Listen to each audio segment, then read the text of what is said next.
Hi guys! Today's video, nagtry akong gumawa ng Naruto's favorite ramen char. Gumawa ako ng shoyu ramen from the scratch. So, inumpisahan ko kumuha ng 1 cup na harina, nilagyan ko ng konting salt, nilagyan ko rin ng konting water, and then, inumpisahan ko ng i-mix together, and then ninid ko ng ilang minuto. Pagkatapos, nilagay ko na sa ref for 2 hours. Nung na-rest na yung dough, nagumpisa na rin akong gumamit ng rolling pin para i-flatten yung dough para na rin mas manipis yung kalabasan ng noodles. Pagkatapos finold ko yung dough twice, tapos nag-start na ako mag-slice ng maninipis.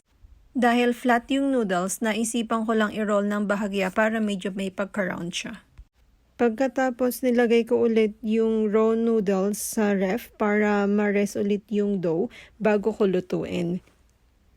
So, while waiting for the dough, nagumpisa na akong kumuha ng sugar, soy sauce, Worcestershire sauce, mirin, salt, and pepper. After ko ma-mix yung mga condiments, ibinabad ko na rin dito yung napakuluan ko na pork. So, tansya-tansya lang yung ginawa ko sa recipe na to. Dahil gusto ko rin ng lechong kawali, kaya nagpirito rin ako ng pork na ilalagay ko as a topping sa ramen. So, nung feeling ko naka-rest na yung noodles, nagpakulo na ako ng water. Then, nilagay ko na yung noodles. After nun, hinintay ko lang na lumutang yung noodles para malaman ko na luto na.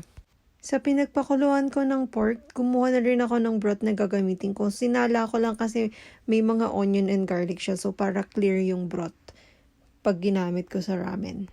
Yung lechong kawali, malapit na ring maluto. Inumpisa ko na rin pakuluan yung broth na gagamitin ko para sa ramen.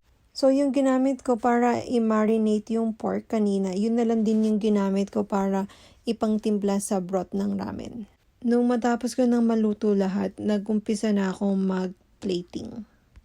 Naglagay ako ng egg, ng spam, yung pork na minarinate ko, saka yung sushi nori, saka yung Naruto na fish cake. Hanggang dito na lang. Thank you for watching. Kain na!